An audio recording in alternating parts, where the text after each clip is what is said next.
우리 오늘 미리 누린 엘리야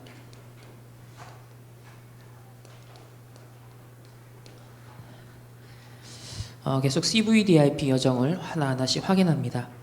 미리 보고 미리 갖고 미리 누리는 지금 세 번째 시간표입니다.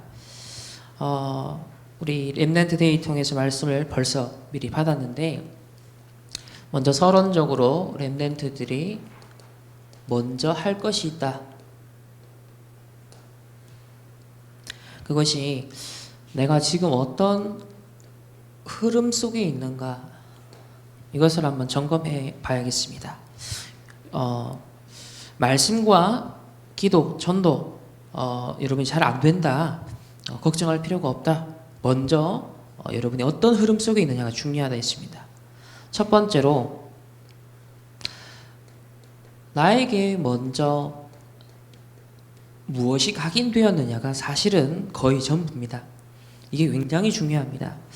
급한 일이 생기면, 우리가 당황되는 일이 생기면 각인된 게 튀어나온다. 또 마취가 풀릴 때 내게 먼저 각인된 것이 튀어나온다. 이렇게 표현을 하셨는데요. 사실 우리에게는 실패할 수밖에 없는 12가지 운명, 겹겹이 쌓여서 정말 도저히 탈출할 수 없는 12가지 문제에 우리는 갇혀 있었던 자들이었습니다. 그리스도를 통하여서 우리는 빠져나와서 구원을 받았는데요. 하지만 이 12가지 운명의 흐름이 사실상 많은 사람들의, 모든 사람들의 인생을 사실은 뒤덮고 있습니다. 그래서 과연 나는 지금 어떤 상태, 어떤 흐름 속에 있는가? 구원받은 자의 흐름 속에 진짜 나는 집중하고 있나? 아니면 여전히 옛날에 그 운명에 실패할 수밖에 없었던 그 자리에 있진 않은가? 이것을 나는 어떤 흐름을 타고 있는가 점검해야겠습니다. 그래서 제일 중요하게 강조하신 것이 말씀의 흐름을 타라. 어떤 경우도 렘넌트는 말씀을 놓치지 마라. 유학 가는 렘넌트에게 신신당부하십니다. 네가 아무리 교육 잘 받고 아무리 좋은 집안에서 아무리 잘 자라도 실컷 잘 자란 렘넌트가 말씀 흐름 딱 놓쳐버리니까요. 유학 가서 말씀 흐름 놓치고, 군대 가서 말씀 흐름 놓치고, 사회에 가서 말씀 흐름 놓치고, 자, 이래 돼버리니까 스펙 다 갖추고 성공하고도 하나님께 쓰임을 못 받는 거예요. 그래서 어떤 경우도 렘넌트들이 여러분의 공부가 잘 안 돼도 괜찮다, 심지어 그렇게까지 말합니다. 공부보다 훨씬 중요한 것이 내가 지금 어떤 흐름을 타고 있느냐, 말씀의 흐름 속에 내가 있어야 된다. 그 안에서 나와지는 힘으로 도전하고 공부하고 하나님 주신 달란트를 찾는 것이 더 중요한 것이다. 그래서 말씀 흐름을 정확히 타면은 여러분에게 무엇이 나타나냐? 3초월의 응답이 나타난다 그랬습니다. 3초월의 응답이 무엇입니까? 보좌의 축복, 시공간 초월, 237의 빛을 비추는 것, 이 모두를 3초월이라고 표현했습니다. 보좌의 축복을 나의 것으로, 시공간 초월의 축복을 나의 것으로, 237의 빛을 비추는 것이 나의 것으로 편집이 되는, 그것이 바로 말씀의 흐름을 탈 때 일어나는. 두 번째는 기도의 흐름 속에 있어야 된다. 기도라는 것은 여러분이 뭐가 관심사도 기도고요, 염려되는 것도 기도고, 뭔가 잡생각, 딴 생각, 그것도 멍 때리는 것도 기도예요. 그러니까 왜냐하면 거기에 집중하고 있는 겁니다. 기도라는 건 말 그대로 집중을 의미하거든요. 어디에 여러분의 생각이 빼앗겨 있느냐, 어디에 내가 포인트를 두고 있느냐, 그거예요. 그렇다고 할 때 여러분이 말씀의 흐름 속에서 나와지는 기도 흐름을 타면 하나님 나라의 일이 나에게 성취가 되어진다. 세 번째는 전도를 한다 안 한다 이전에 내가 전도의 흐름을 타고 있으면, 거기에 관심을 두고 있고, 또 237 5천 종족의 언약을 잡고 우리가 지금 기도하고 있습니다. 오늘도 발표를 듣고 발표를 했습니다. 이런 전도와 선교의 흐름을 타고 있으면 여러분에게 뭐가? 하늘과 땅의 모든 권세가, 하나님이, 예수님이 약속하신 하늘과 땅의 모든 권세를 내가 진짜 사용해야겠구나. 이걸 나에게 주셨구나. 이게 나에게 부딪혀 온다는 겁니다. 두 번째로, 여러분에게 어떤 현실이 있고 또 어려움이 있을 수 있다. 이때 어떻게 하겠냐?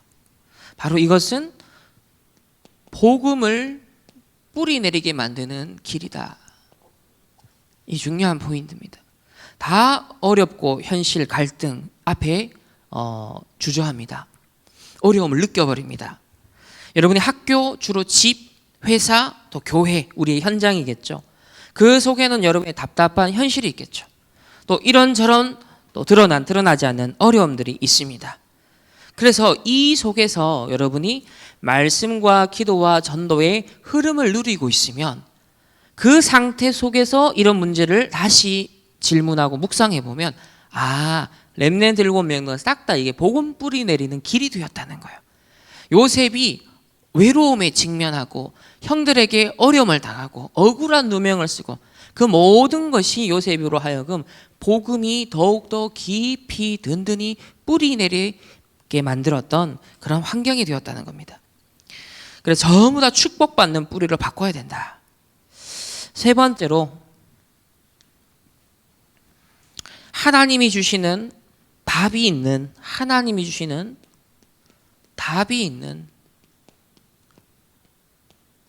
증인의 삶을 우리 언약으로 잡아야겠습니다. 답이 있으면 됩니다. 아무리 어렵고 답답해도 답이 있으면 되죠. 답이 없는 게 문제잖아요. 그래서 답이 있는 증인의 삶을 딱 붙잡는 것이 이게 복음이 체질이 되었다는 겁니다. 어떤 상황에서도 딱 내가 복음을 이제 누릴 수 있는 거죠. 그래서 답이 있으면 여러분이 말할 수 있고 다른 사람을 도와줄 수 있습니다. 다시 말하면 먼저 각인돼야 될 건 딴 게 아니라 오직 그리스도입니다. 사도행전 1장 1절에 오직 그리스도가 여러분의 먼저 각인되길 바랍니다. 그리고 현실의 어려움들, 답답한 일들, 이 모든 게 복음 뿌리 내리는 건데 결국은 현장에서 하나님의 나라를 누리는 겁니다. 하나님의 나라를 이루는 것입니다. 하나님의 통치하심과 주권을 누리는 겁니다. 이 모든 상황도 하나님의 주권 속에 있어. 하나님이 허락하신 거야. 하나님의 선한 계획이 있을 거야. 그래서 하나님이 주인 되시는 거죠. 그리고 세 번째는 결국 우리의 삶의 체질이 성령 인도받고 성령의 충만함을 누리는, 그래서 우리의 인생이 한 시대 땅 끝까지 내 증인이 되리라. 세계 복음화에 쓰임 받는 우리의 인생 되는 것. 그래서 여러분 이 9월 한 달 동안 흐름이라는 키워드를 주셨습니다. 이걸 계속 질문하시고 우리 서론적으로 확인을 계속 할 거예요. 어떤 흐름 속에 있는가? 정말 말씀과 기도와 전도의 흐름, 오직 그리스도, 오직 하나님 나라, 오직 성령의 흐름. 오늘 아프가니스탄 탈레반 이런 사태의 흐름을, 역사적 흐름을 봤습니다. 딱 그리고 간략하게 봤을 때도 영적 흐름이 보이잖아요. 12가지 문제가 이 나라를 어떻게 관통했는지, 어떻게 사단에게 철저하게 짓밟히고 유린당했는지, 그래서 그곳에도 오직 그리스도가 필요하구나. 그 나라에도 오직 하나님 나라 말고는 답이 없구나. 정말 오직 성령의 역사 속에 그 나라가 복음화되는 그것만이 이 나라의 희망이구나. 이게 2, 3, 7, 5천 종족을 보면서 보여야 됩니다. 우리의 가정 가문을 볼 때 보이고 우리의 나라를 보고 시대를 볼 때 그게 보이는 것. 그래서 중요한 흐름 속에서 복음에 당연 필요한 절대성을 딱 언약으로 잡는 것이 가장 중요합니다. 이때 드디어 오늘 엘리야가 미리 보고 갖고 누렸던 것이 나에게 보여지기 시작합니다. 미리 그가 누렸던 것이 무엇인가? 자, 첫 번째로 엘리야는 우상 숭배의 위험과 그리고 재앙을 미리 알렸습니다. 말 그대로 선지자였습니다. 파수꾼이었습니다. 미리 위험을 보고 경고하는 자죠. 왜 재앙이 오는지 보입니다. 여러분이 말씀과 기도와 전도의 흐름 속에 있으면 오직 그리스도, 오직 하나님 나라, 오직 성령의 여러분이 편집, 설계, 디자인 다 딱 하고 있으면 뭐가 보이냐면 왜 재앙이 올 수밖에 없는지가 보이는 거예요. 한 개인을 볼 때, 가정 가문을 볼 때, 또 국가와 시대와 전체 미래를 볼 때도 왜 재앙이 오는가? 이게 눈에 보여야 야, 복음이 필요하구나. 정말 전도 선교가 답이구나. 이게 이제 부딪혀 오게 되는 것이죠. 자, 왜 사람들은 그러면 우상 숭배에 넘어갈까요? 답답하니까. 참된 길을 모르니까. 왜 하나님은 그러면 우상 숭배를 하지 말라고 금지시켰을까요? 여기에 중요한 흑암이 개입하기 때문에. 결국은 사단의 종로로 타는 것이기 때문에 이걸 하나님 철저하게 하지 마라. 우상 숭배를 금지시키셨습니다. 그런데 왜 이 엘리야가 활동할 당시 북이스라엘이죠. 북이스라엘은 우상 숭배에 빠졌을까요? 결국은 재앙을 당할 수밖에 없었잖아요. 자, 첫 번째로 이 엘리야를 통하여서 가뭄 재앙이 예언됩니다. 비가 오지 않을 것이다. 앞으로 결국 3년 반 이상 비가 내리지 않게 되는데요. 자, 열왕기상 17장을 한번 살펴보겠습니다. 엘리야가 이 갈멜산에서 영적 전쟁을 벌이기 전에 있는 지금 장면이거든요. 자, 열왕기상 17장 우리 1절 말씀을 함께 읽겠습니다. 시작. 길라앗에 구하는 자 중에 디셉 사람 엘리야가 아합에게 말하되 내가 섬기는 이스라엘의 하나님 여호와께서 살아계심을 두고 맹세하노니 내 말이 없으면 수년 동안 비도 이슬도 있지 아니라 하니라. 여러분 3년 반 동안 비가 한 번도 안 내린다. 어떻게 되겠습니까? 결국 가뭄 그리고 모든 곡식도 먹는 것, 뭐 동물들 다 죽는 거예요. 사람도 죽고 자연 만물도 황폐해지는 거예요. 그야말로 완전 재앙입니다.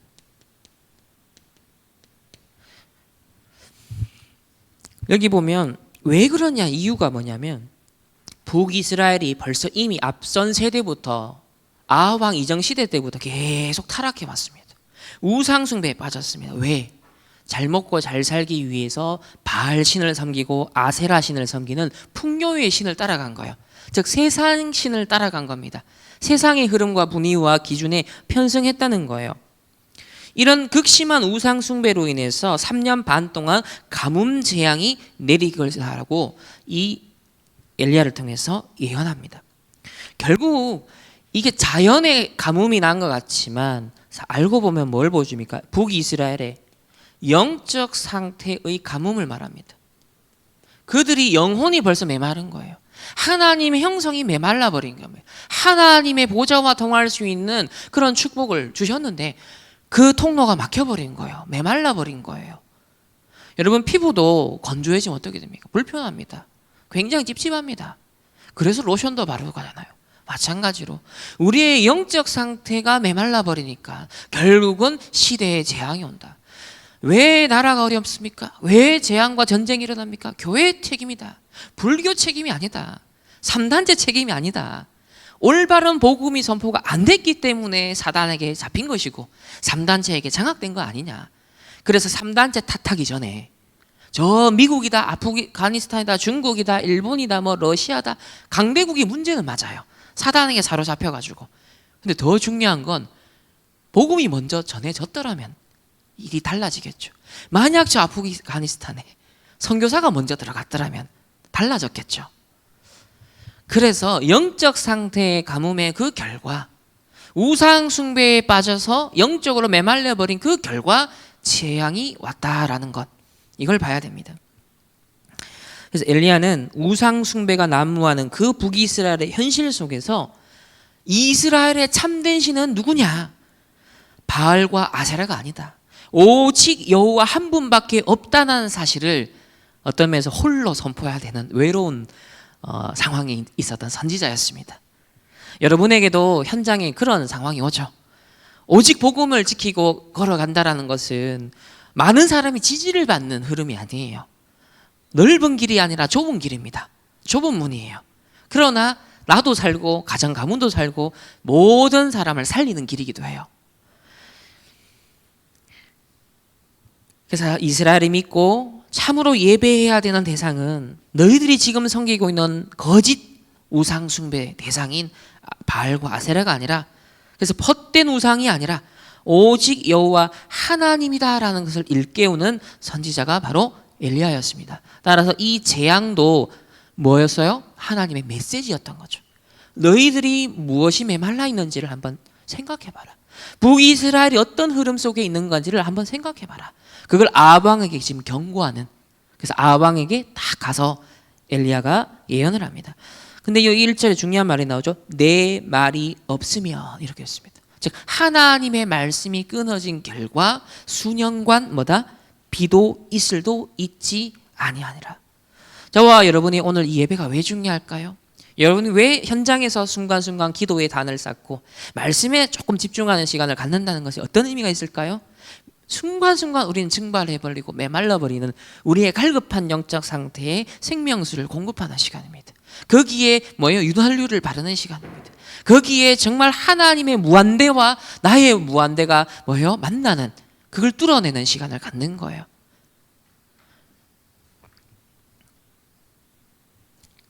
자, 4절을 한번 보겠습니다. 여기 또 중요한 장면이 나오는데요. 4절에 보면 제가 읽을게요. 그 시냇물을 마시라. 내가 까마귀들에게 명령하여 거기서 너를 먹이게 하리라. 자, 가문이 총체적으로 드니까 이 엘리야도 아합 왕에게 경고를 하고 이제 도망을 간 겁니다. 그럼 아합 왕이 가만히 있겠습니까? 그러니까 도망을 갔어요. 그리고 홀로 숨어서 시냇물을 마시고, 그러니까 먹을 것이 없잖아요. 전부 다 식량이 지금 사라진 상태잖아요. 근데 까마귀를 통해서 하나님이 어떻게 하신다? 먹이시고 입히신다는 거예요. 여러분, 까마귀 신앙. 하나님이 까마귀를 통해서도, 불신자를 통해서도, 내가 생각지도 못한 어떤 것을 통해서도 뭐다? 하나님의 백성은 하나님이 먹이시고 책임진다. 요게 지금 가뭄 시대, 재앙 시대, 하나님의 백성들에 대한 보호하심, 하나님의 보좌의 배경, 시공건 초월의 응답, 그리고 그 재앙 시대도 빛을 비춰주시는, 애굽의 전 지역에 뭐요? 하나님이 재앙을 내리실 때 고센 땅에만 재앙이 내리지 않았던 것처럼 여러분이 있는 그 현장에 뭐다? 빛이 비춰지는 거예요. 이 까마귀 신앙, 그래 중요합니다. 그리고 이게 신학적으로는요 좀 중요한 의미가 있더라고요. 제가 어제 주석을 좀 찾아보니까 까마귀라는 동물은 사실은 각 나라들마다 조금 상징하는 의미가 조금 다르긴 하지만 보편적으로 부정적인 의미를 가지고 있는 셈이다. 그래서 시체나 썩은 고기를 먹는 매우 개걸스러운 본성을 가진 부정적인 새다. 그래서 성경에서는 이 까마귀를 원래 부정적인 그런 새로 분류를 합니다. 그런데 그런 본성을 거슬러서 여호와의 주권 속에 하나님의 명령에 순종하여서 엘리야에게 음식을 배달을 하고 있는 거예요. 그러니까 가장 부정한 어떤 면에서는 그런 동물 중 하나인 이 까마귀는 하나님의 명령에 순종을 해서 주의 종을 돕고 있는데, 정작 하나님께 순종하고 하나님의 언약의 백성으로서 구별된 자로 살아가야 될 이스라엘 백성은 뭘 하고 있다? 부정한 짓을 행하고 있더라는 거예요. 이 굉장히 어떤 면에서 이미지로 통해서 까마귀라는 동물의 이미지와 본성을 대비시켜서 얘는 하나님의 귀하게 쓰임받는 역할을 하고 있는데 정작 거룩한 백성인 이스라엘은 바알과 아세라에 빠져있는 상황. 다시 말하면 까마귀보다도 그 본성보다도 못한 상황이다 너희들이. 그만큼 메말라버렸다. 그것을 역설적으로 보여주는 바로 까마귀라는 것이 그런 역할을 하고 있습니다. 그래서 이 까마귀가 가져다주는 음식물이 마치 광야에 하나님이 만나와 메추라기를 공급하신 것과 같은 것을 연상시키는 장면이고요. 본래 하나님을 섬겨야 할 이스라엘이 말씀을 거슬러 우상 숭배에 빠지고 하나님을 대적하고 있는 이 현실과 극명한 대조를 이루고 있습니다. 심지어는 지금 재앙을 받고 있잖아요. 가뭄이 들고 있잖아요. 그 진노 중에도 또 회개하지 않아요. 돌이키지 않는 이 아합 왕 이스벨, 이스라엘의 범죄를 오히려 더 부각시켜주는 역할을 하고 있습니다. 반면에 사람이 손길이 닿지 않은 홀로 숨어 있는 지금 엘리야의 현장, 그곳에는 하나님의 공급하심이 전달되고 있습니다. 그래서 이것을 체험함으로써 훗날 나는 바알과 아세라가 공급해 주는 것에 의해서 살지 않고 하나님이 나의 공급자시다. 하나님이 나에게 책임지시다. 이 확신이 있었기 때문에 훗날 3년 반 뒤에 거짓 선지자들과 영적 싸움 할 수 있었던 거죠. 그러니까 하나님이 나를 책임진다는 확신이 있었기 때문에 풍요의 신을 섬기는 상징으로 볼 수 있는 850명의 거짓 선지자를 가서 쳐서 멸할 수가 있었던 겁니다. 그러니까 여러분이 세상 현장에요, 이 당당함을 갖고 가야 돼요. 이 하나님이 나를 책임지는 확신 속에서 세상 현장 가야 됩니다. 거짓 기준들이 판치고 있습니다. 세상 기준이 판치고 있습니다. 사단의 나라와 3단체의 메시지들이 넘쳐나는 시대 분위기 속에 여러분 살아가야 됩니다. 그때 하나님이 까마귀를 통해서도 책임진다. 하나님의 백성은 그런 시공간 초월에 보호자의 배경에 빛을 비추는 야는 하나님의 보호하심으로 둘러싸인 인생이야. 요 확신을 갖고 파송받아 가야 된다는 그거예요. 두 번째는 죽은 아이를 살립니다. 22절을 보면은 여호와께서 엘리야의 소리를 들으시고 그 아이의 혼이 몸으로 돌아오고 살아난지라. 이 엘리야를 대접했던 사르밧 과부의 아들이 죽습니다. 아니 선지자를 대접해서 자기에게 조금 남아있는 그거 가지고서 반죽으로 만들어가지고 그것도 자기와 자기 아들 먹고 이제는 죽으려고 했는 마지막 음식물을 정말 비정하죠. 엘리야가 그거 나한테 바쳐라라고 해요. 그렇게 했어요. 그리고 난 다음에 또 이게 밀가루와 기름이 떨어지지 않는 기적을 체험합니다. 그런데 갑자기 아들이 죽게 되어집니다. 이때 원망하고 있었던 이 과부에게 하나님, 이 엘리야가 기도합니다. 그러면서 여호와께서 엘리야의 기도에 들으시고 이 죽은 아이가 살아나게 되죠. 그래서 살리는 현장에 죽어 있는 곳에 살리는 전도자의 역할을 한다. 여러분의 현장에도 언제든지 노바디라는 게 뭡니까? 죽어 있는 곳, 빈 곳, 재앙당한 곳, 숨겨져 있는 곳, 그게 어디겠냐? 그곳을 항상 살리는 전도자의 역할. 세 번째는 드디어 가뭄이 그치게 되죠. 18장 1절을 보면은 많은 날이 지나고 제3년에 여호와의 말씀이 엘리야에게 임하여. 자, 아까 엘리야가 말을 하지 않으면서 가뭄이 시작됐죠. 근데 여호와의 말씀이 엘리야에게 임하여 이르시되 너는 가서 아합에게 보이라. 내가 비를 지면에 내리리라. 이렇게 시대의 재앙이 일어나고 멈추고 그 모든 중심에는 우리가 복음의 회복의 역사와 관련이 있다는 겁니다. 왜 재앙이 일어납니까? 복음이 메말라 버렸기 때문입니다. 왜 하나님이 재앙을 멈춥니까? 다시 복음 회복을 위해서라는 거예요. 저와 여러분의 존재 목적이 뭡니까? 우리 교회의 존재 목적이 뭡니까? 여러분의 학업과 여러분의 산업과 인생의 이유가 뭡니까? 여기 하나 다 달려있는 거예요. 이렇게 말씀, 기도, 전도 딱 복음 중심으로 흐름을 딱 우리는 타야겠습니다. 자, 두 번째는 우리 엘리야를 통하여서 드디어 이제 엘리야의 좀 진짜 가장 빛나는 부분이라고 언뜻 보기에는 그럴 수 있는 곳인데 갈멜산,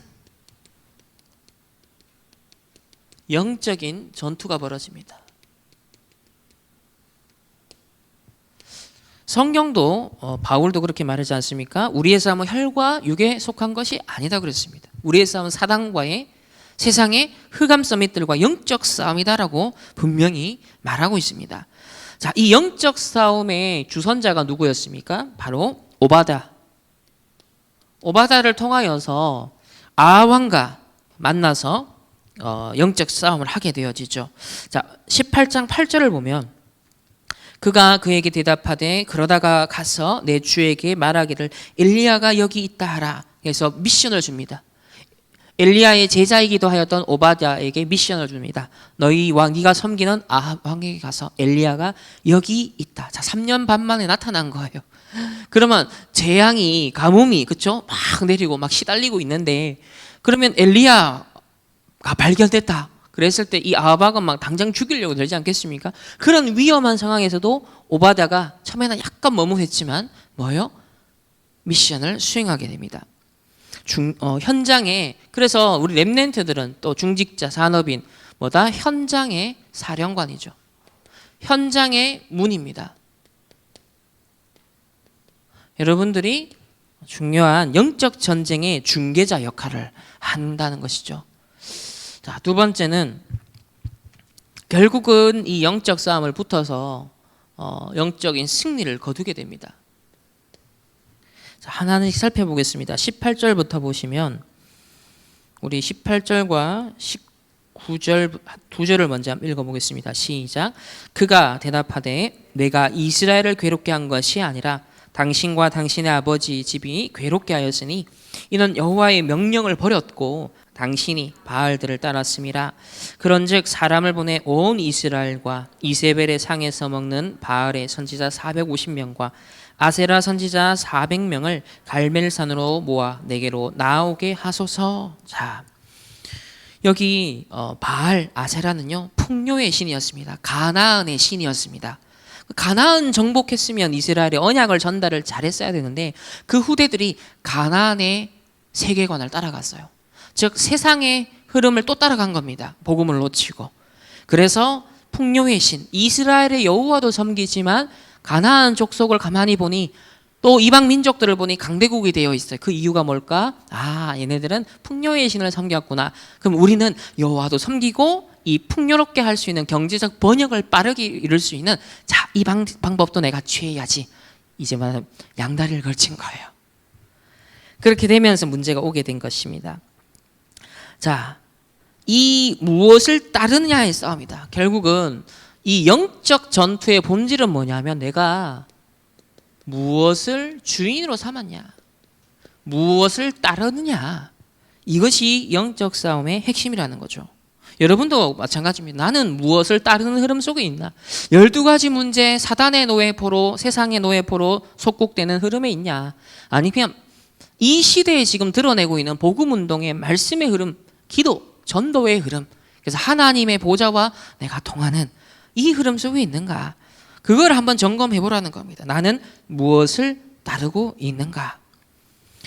그래서 19절에 보면은 온 850명의 이 거짓 선지자들을 갈멜산으로 모아라 그랬습니다. 그러니까 일망타진이라 그러죠. 그물 하나에다가 모든 고기를 다 그냥 한꺼번에 낚아버리겠다는 겁니다. 여러분, 때가 되면 나 여호와가 속히 이룬다 그랬습니다. 지금 3단체로 대표되는 이 시대의 흑암의 조직들, 세상을 볼 때 거대한 서밋들이 있습니다. 대단한 서밋들, 성공자들이 있습니다. 하지만 복음이 없이 그들이 대단하게 잘 나간 것 같지만 반드시 우상화되고 멸망 직전에 있기 때문에 어느 날 시간표, 일망타진의 시간표가 온다라는 거예요. 그래서 그때 여러분이 뭐예요? 많은 후유증, 일망타진의 시간표가 온다는 거예요. 전도가 어려운 것이 아닙니다. 교회의 부흥이라는 것은 다른 방법을 하는 것이 아니라 시대가 병들어서 도저히 이제는 손쓸 길이 없을 때 그때 뭐요? 찾게 되는 거예요. 그때 일망타진하고 받을 수 있는 시스템을 지금부터 뭐다? 준비를 해야 된다는 거예요. 그럼 반드시 영적 승리를 하게 되겠죠. 자, 21절에 보면 엘리야가 모든 백성에게 가까이 나아가 이르되, 여기 되게 중요한 질문을 던지잖아요. 자, 21절 다 같이 한번 읽어볼까요? 시작. 엘리야가 모든 백성에게 가까이 나아가 이르되 너희가 어느 때까지 둘 사이에서 머뭇하려느냐?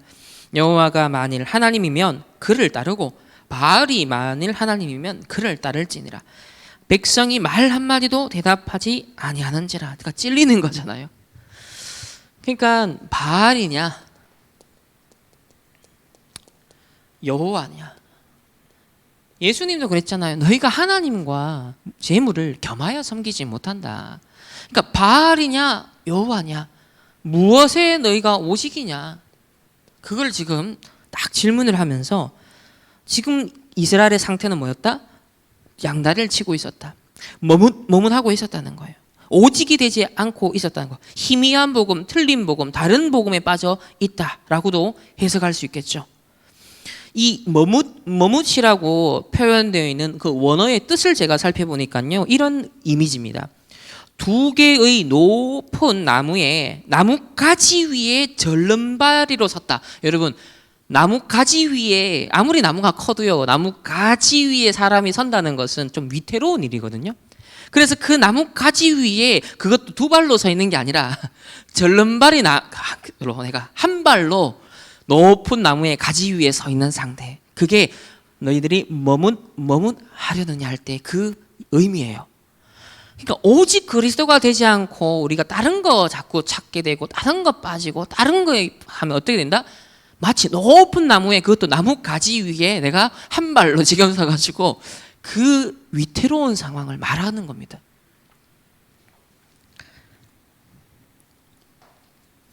자, 22절에 보면 엘리야가 백성에게 이르되 여호와의 선지자는 나만 홀로 남았으나 바알의 선지자는 450명이로다. 자, 남은 자. 그러니까 여러분이 남은 자요. 또 남은 자의 여정을 우리는 가야 됩니다.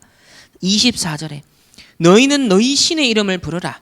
나는 여호와의 이름을 부르느니 이에 불로 응답하는 신 그가 하나님이니라. 백성이 다 대답하되 그 말이 옳도다 하니라.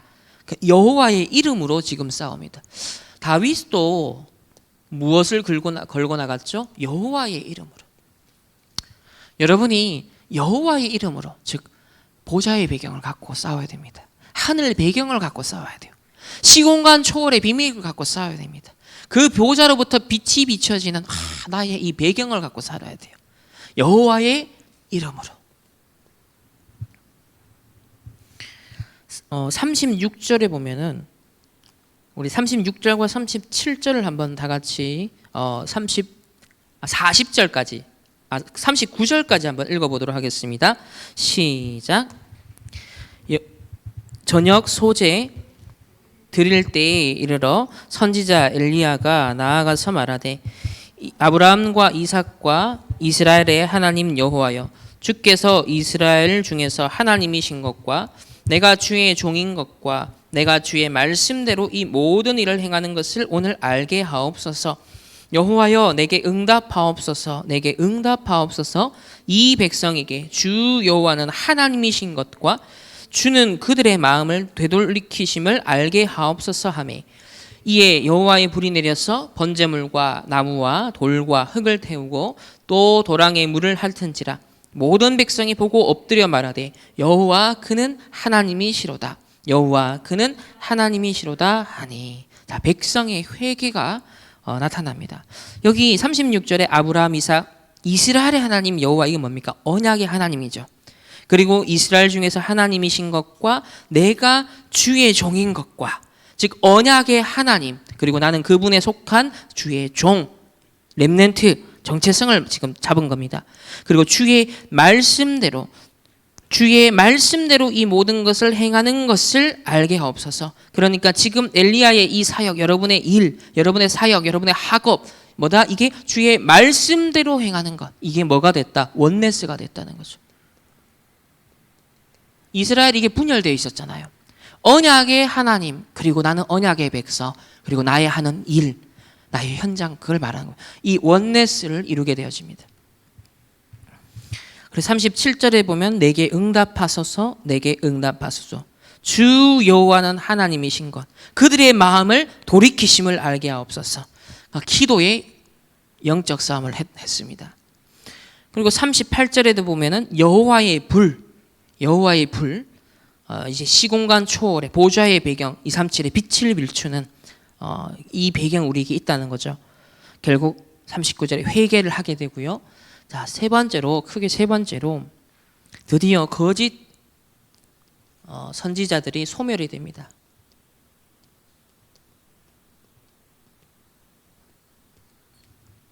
(40절에) 엘리야가 그들에게 이르되 바알의 선지자를 잡되 그들 중 하나도 도망가지 못하게 하라. 그리고 기손 시내로 내려다가 거기서 죽이니라. 완전히 흑암이 결박되고 무너지는, 사단의 나라가 깨어지는 일이 이렇게 일어납니다.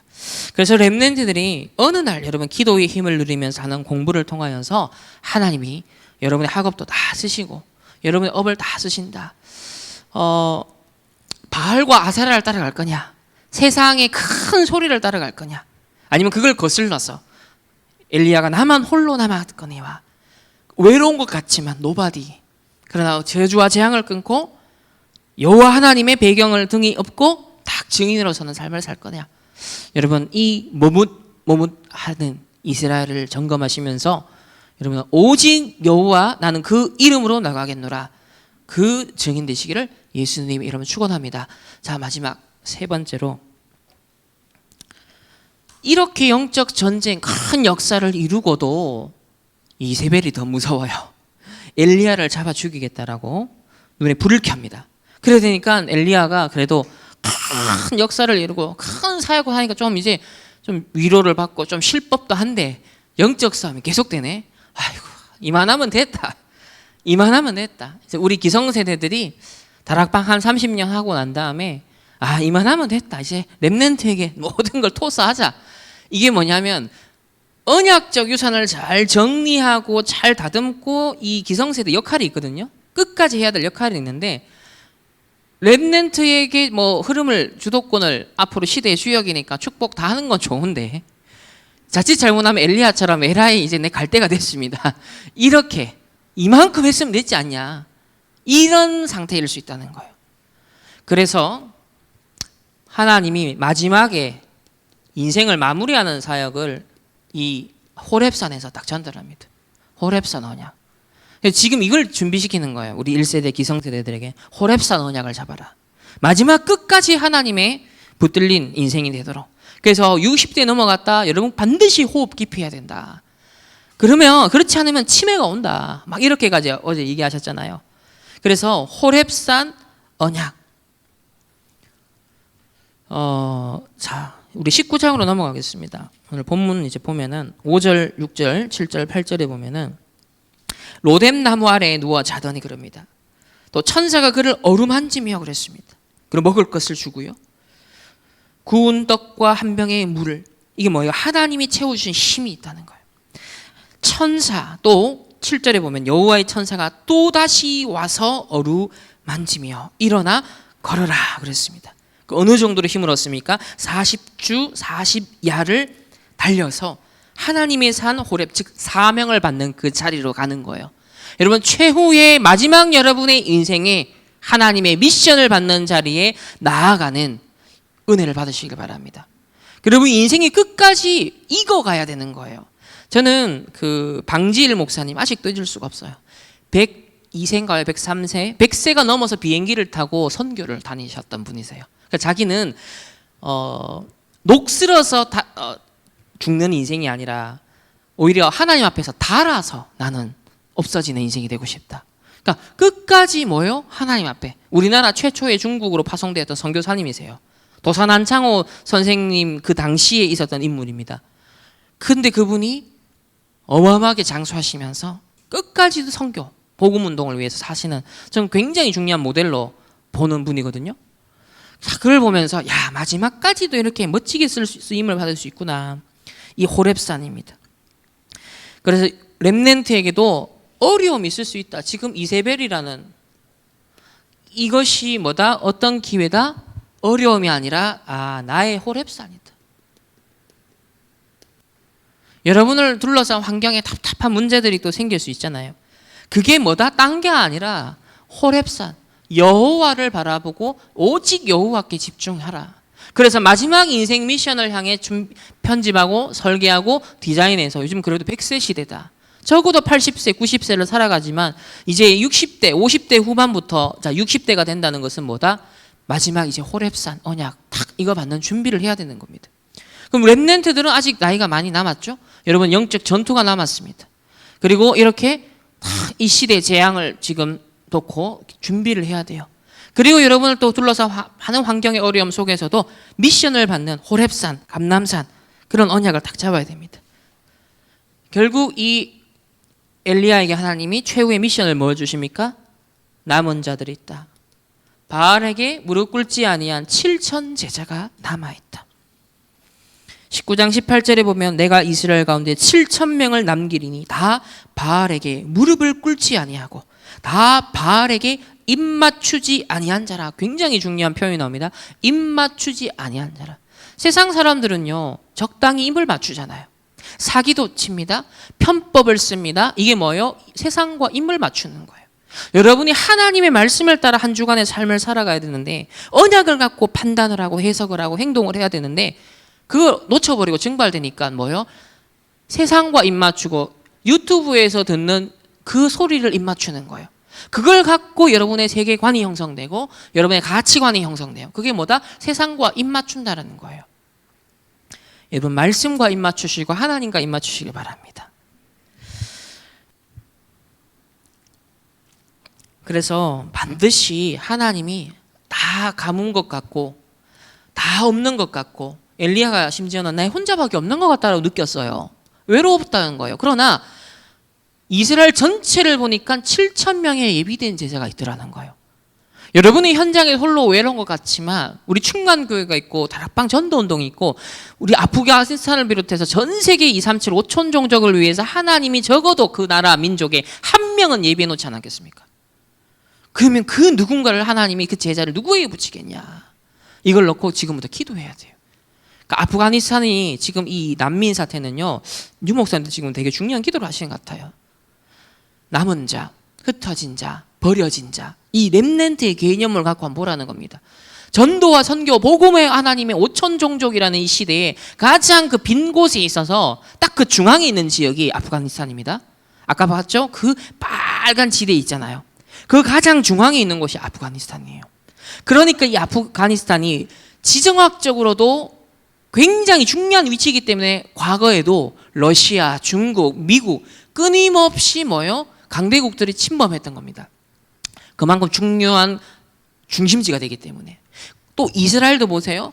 그 팔레스타인 땅이 곧 유럽을 전후로 해서 그 전체가 가장 중앙에서 중요한 지정학적 위치를 감당했잖아요. 2000년 전에. 우리나라도 한번 보세요. 둘러싸이는 강대국이 딱 중앙에 있거든요. 그러니까 하나님이 복음과 전도에 중요한 이유가 있는 나라들이 보면 꼭 강대국의 침범을 당하거나 둘러싸여서 어려움을 당하는. 근데 복음이 들어가고 선교사가 들어가고 우리나라가 어떻게 됐습니까? 일제에 그리 어려움 당하고 6.25 터지고 근데 복음이 뿌리 내리고 선교사님들을 통해서 먼저 근대화된. 다른 나라들은 3단체의 사람들에 의해서 근대화됐지만 우리나라의 근대화는 달라요. 갑신정면이 실패하면서 이 갑신정면 인물들이 보면 다 이렇게 프리메이슨 손하고 있잖아요. 그러니까 제가 볼 때는 프리메이슨들이 키운 엘리트들 같아요. 사주를 한 것 같아요. 근데 그게 실패했잖아요. 그러면서 민영익이 이제 누구에게 치료를 받습니까? 누구예요? 고종의 알렌. 고종의 의사였던 알렌에 의해서 치료를 받습니다. 그러니까 중요한 지도자들이 어떻게 됩니까? 선교사를 통해서 혜택을 받고 그러니까 근대 학교, 근대 병원이 세워진 거예요. 우리는 기독교를 바탕으로 해서 근대화된 거예요. 이게 일본과 다른 점입니다. 다른 주변 나라들이 근대화됐지만 다른 맥락에서 근대화된 거예요. 그래서 한 시대에 세계복음화 선교를 위해 쓰임받고 있는 거거든요. 그러면 지금 아프가니스탄과 시리아가 언젠가는 다시 나라가 회복되겠죠. 언젠가는 다시 복구가 되겠죠. 그러면 그 나라의 지도자가 누가 될 거냐는 겁니다. 그 나라의 지도자의 차세대 지도자들로 누가 되느냐. 지금부터 후대들을 놓고 CVDIP의 언약 가진 자가 만약에 선교, 전도, 복음의 비밀을 아는 자, 렘넌트의 비밀을 아는 자가 앞으로 20년 뒤, 30년 뒤 그 나라를 다시 재건할 건국의 역할을 할 수 있는 지도자가 지금 누가 어느 대열에 있는지 아무도 알 수 없는 거예요. 그래서 기도하는 거예요. 예비된 제자가 있다라는 거예요. 그래서 여러분도 차세대 렘넌트, 중직자, 전도자로서 다 언약을 잡아야겠습니다. 자, 또 중요한 것이 이제 엘리야는 가야 됩니다. 그래서 차세대 지도자를 세웁니다. 엘리사. 우리 16절을 보면 너는 또 님시 아들 예후에게 기름을 부어 이스라엘 왕이 되게 하고 또 무홀라 사밧의 아들 엘리사에게 기름을 부어 너를 대신하여 선지자가 되게 하라. 자, 미션을 다시 전달합니다. 차세대 지도자가 세워지는 시간표가 온 겁니다. 그래서 21절에 특징이 있습니다. 한 겨리소를 가져다가 잡고 소의 기구를 불살라 그 고기를 삶아 백성에게 주어 먹게 하고 일어나 엘리야를 따르며 수종들었더라. 즉 다시 나는 뒤돌아보지 않겠노라. 다시 과거로 돌아가지 않겠노라. 모든 자기 삶의 발판을 다 불태워버리고 엘리야를 딱 따른 거예요. 그 위기 시대에 딱 스승을 따라간 겁니다. 그러니까 기준이 완전 바뀐 거죠. 전에는 생계, 먹고 사는 문제, 의식주 그 모든 책임지는 도구를 다 불살랐다는 것은 완전 맡겼다는 겁니다. 완전 난 주의 종으로서. 우리 렘넌트에게 이 믿음이 필요해요. 여러분의 직장이 여러분을 책임지는 것이 아니에요. 우리 그리스도인 대적 원칙 봤죠? 여러분 직장의 사장이 여러분의 공급자가 아니라 그랬습니다. 그 회사에 여러분이 들어갔다는 것은 그 사장과 회사를 통해 하나님이 공급해 주시는 통로로 삼았을 뿐이다. 주인이 누구냐? 그걸 기억해라.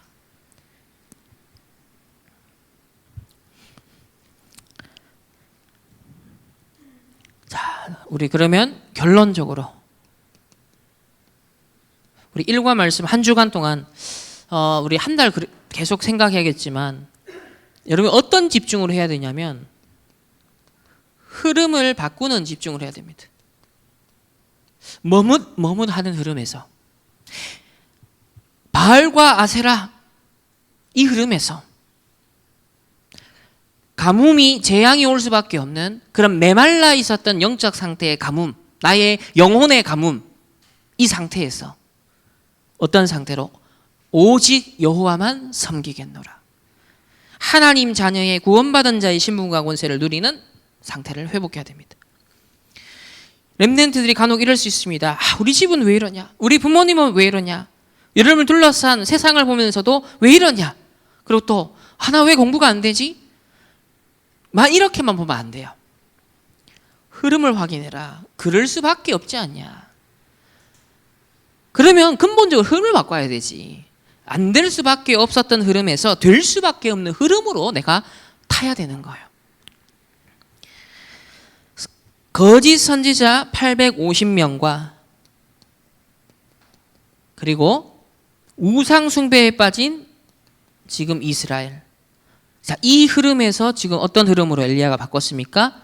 완전 이스라엘의 흐름을 바꿨습니다. 오직의 흐름으로 바꿨습니다. 두 번째는 그렇다면 나의 흐름. 여러분이 하루를 살아가고 지금 이 예배 시간에도 여러분의 의식의 흐름이 있을 겁니다. 순간순간 잡생각이 들어올 겁니다. 순간순간 잡념이 들어올 겁니다. 그 멍 때린다 그러죠. 여러분 눈에 초점이 흐려지잖아요. 나의 흐름이 어디 있느냐는 겁니다. 여러분의 생각과 마음의 흐름이 지금 어디 있냐?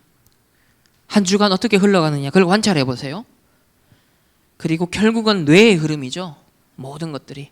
여러분 뇌의 흐름. 그걸 한번 입체적으로 책을 우리가 좀 볼 필요가 있지만 입체적으로 한번 생각해 보세요. 나의 의식의 흐름, 무의식의 흐름, 잠재의식의 흐름, 세상은 그래 말하지만 결국 나의 생각, 마음, 영혼의 흐름입니다. 내 영적 상태의 흐름. 보호자와 가깝냐? 아니면 여러분 지옥과 상관없지만 사실 세상을 따라가면 결국 그 세상은 마귀의 지옥의 배경 속에 있기 때문에 그 배경의 흐름을 따라가느냐.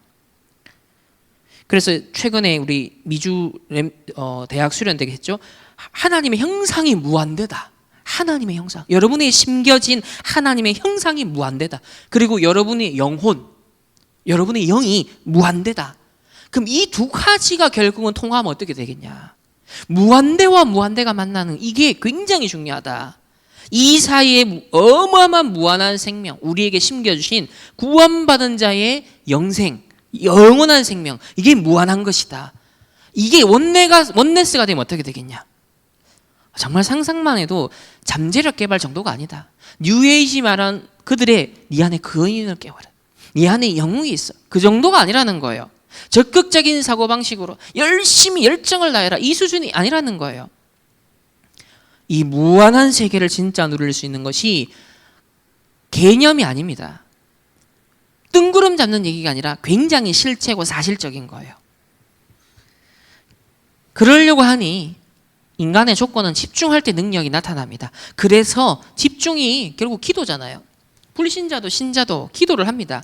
결국은 어디에 집중하느냐, 집착하느냐, 아니면 중독되느냐. 여러분 올바른 기도의 리듬을 세팅해야 되겠습니다. 하루에 단 한 번이라도, 단 5분이라도 좋다. 평안한 시간, 고요한 시간, 멈추는 시간, 참 행복을 누리는 시간을 가져라. 단 5분도 좋다. 좀 깊은 시간을 가져라. 이거는 계속 지금 뭐 결론에서, 모든 메시지의 결론에서 나와요. 그러니까 이미 결론은 정해져 있어요. 이거 회복하는 것이 방점이에요. 그러니까 말씀을 통해서는 그 배경을 확인하는 겁니다. 이유를 계속 편집하는 거예요. 내가 왜 깊은 비밀 속으로. 그렇지 않으면 어떻게 가요? 가뭄의 재앙이 오는 것처럼 영적 상태의 가뭄, 메말라 버리는 거예요. 그러면 여러분 가정에도, 현장에도 어려움이 오는 겁니다. 시대에도 재앙이 올 수밖에 없는 거예요. 왜? 하나님이 축복의 전달자로 이스라엘을 불렀는데, 나를 그렇게 불렀는데 내가 메마르니까, 흘러갈 생명수가 없다. 그럼 현장이 같이 메말라 가니까. 그래서 우리가 축복된 신분을 회복해야 되는 거예요. 내가 죽으면 가정 가문이 죽고 세상도 죽는 거예요. 근데 내가 살면 세상도 사는 거예요. 현장도 사는 거예요. 그러니까 우리가 굉장히 소중한 전도자입니다. 만약에 다락방 멤버들이 237 5천 종족 언약 놓쳐버리면 어떻게 될까요? 상상을 한번 해보세요. 누가 저 아프가니스탄을 비롯해서 저 5천 종족의 언약을 잡을 겁니까? 237 나라의 언약 누가 잡을 겁니까? 강대국이 정복하려고 한 눈을 시뻘겋게 뜨고, 3단체가 완전 또 정복하기 위해서만 하지 복음으로 살리려고, 구원을 전달하려고 하는 사람 아무도 없는 거예요. 그러니까 우리가 굉장히 지금 중요한 위치에 있어요. 언약의 백성입니다. 언약을 전달할 의무가 있고 권세가 있는 거예요. 그래서 깊은 기도 속으로 들어가서 하나님의 무한대와 나의 영원한 생명의 무한대, 이게 딱 만나지도록, 그래서 하나님의 무한한 능력으로 덧입을 수 있도록 고요한 시간, 집중의 시간 가져라. 그리고 삶의 기도, 24다, 무시기도다.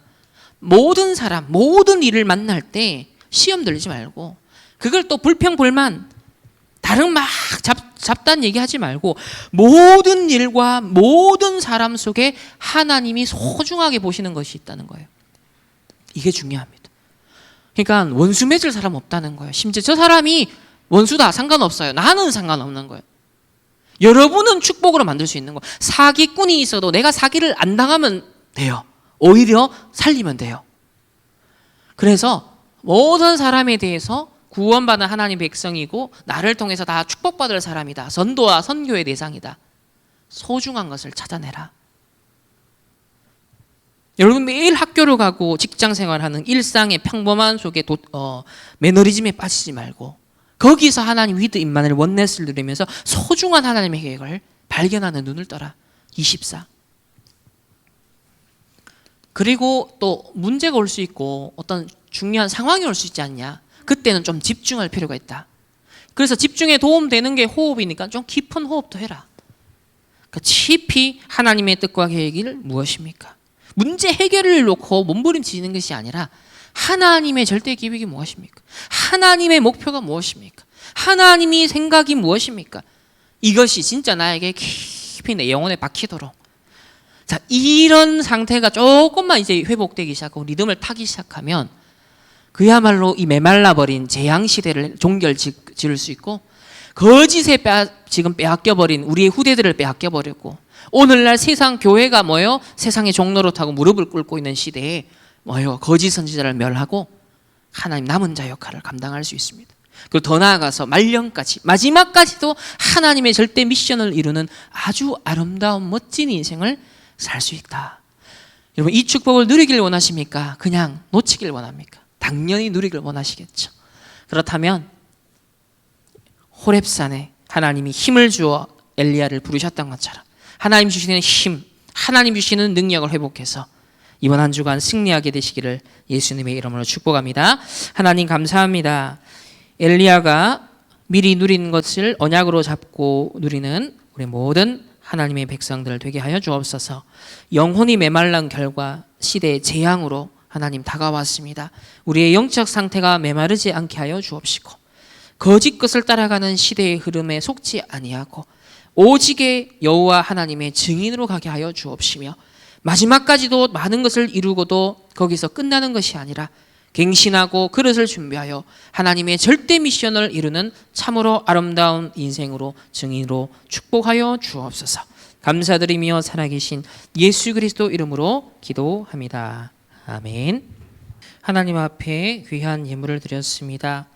하나님 풍요롭게 되겠다고 세상에서 성공하겠다라고 바알과 아세라 거짓의 세상 기준 따라갔던 이스라엘 백성이 결국 실패하였던 모습을 보며 하나님 우리 렘넌트들이 흑암의 방법, 흑암의 경제, 흑암의 문화를 따라가는 것이 아니라 하나님의 말씀 따라 말씀 기도 전도의 흐름 속에 하나님의 것으로 편집, 설계, 디자인되어서 저주 재앙을 막고 많은 후대들을 살릴 수 있는 렘넌트를 세우고 교회를 세울 수 있는 빛의 경제에 응답받는 주역 되게 하여 주옵소서. 시대가 하나님 재앙을 입고 가물어 하나님 없다 하는 때에 까마귀를 들어서도 하나님이 먹이시고 입히시고 책임지신다라는 분명한 신앙을 가지고 하나님 어떤 경우에도 승리하고 홀로 살아남을 수 있는 우리 렘넌트들이 신앙 되게 하여 주옵소서.